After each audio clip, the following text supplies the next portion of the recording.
joins us live from Cincinnati. Jeremy, good morning. Thank you so much for being with us. What's the latest that you're hearing on Tua?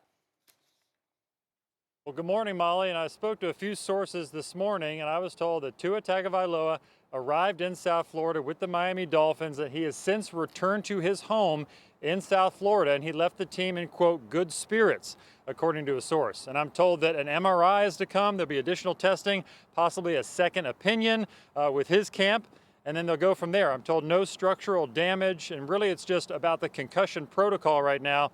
I spoke to somebody with the team who said, you know, when it comes to him getting back on the field, that's certainly secondary right now to his short and long-term health.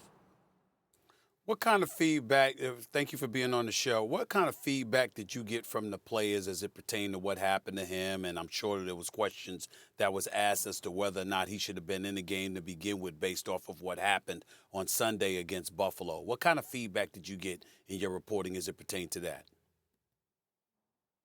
Yeah, Stephen A., there was a pretty wide range of emotions in the locker room. There was shock. There was one player, Raheem Mostert, who said in sort of a cold manner, but he almost had to apologize for it, that the show had to go on the field. He said he hated saying that, but that's sort of the nature of the NFL business. I did get a one-on-one interview with guard Connor Williams, who was with Tua Sunday in Buffalo and then last night, and I asked him, you know, point blank, was there any sort of concern that Tua maybe shouldn't have been playing? And he said that he believed that Tua was completely safe and cleared to play and in a good spot to do so. It was just a fluke incident, a crummy situation that happened on the field, and he believes the Miami Dolphins have a first-class medical setup there. So, you know, Tyreek Hill was really going on about how it was just so difficult to even try to play snaps after that injury. So you're dealing with a lot of emotions in the locker room at one time.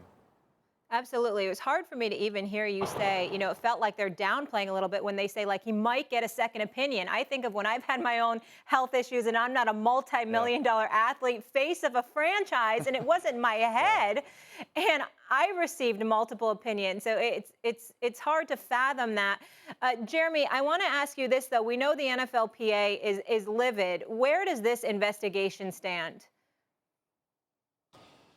Yeah, so he will get a second opinion. That's pretty firm. I think most players do that now. You're right. As far as the NFLPA investigation, I'm told that it is in the beginning stages still. They've done a few interviews, but they're going to flesh this out. They're going to talk to more people. They're going to review all materials. And a source I just spoke to before I went on air said that it's ongoing. There's really no hard update as far as a conclusion coming in the short term. So this really could take some time because the league and the players union are trying to find out whether there was a neurological-based issue for what happened Sunday against Buffalo when he was wobbly, and then if that sort of exacerbated what happened Thursday night.